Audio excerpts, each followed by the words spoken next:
ज्येष्ठ एवं श्रेष्ठ नेतृमंडली,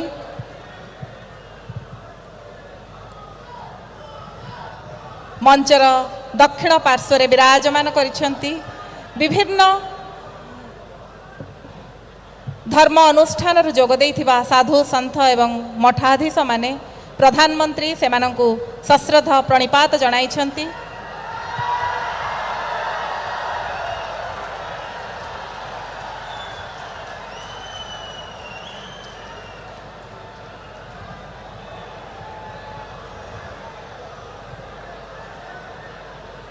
उपस्थित अछंती ओडिशावासींकर अन्यतम प्रिय नेता पूर्वतन मुख्यमंत्री श्रीजुक्त नवीन पट्टनायक महोदय, मान्यवर केंद्र मंत्री श्रीजुक्त धर्मेंद्र प्रधान महोदय,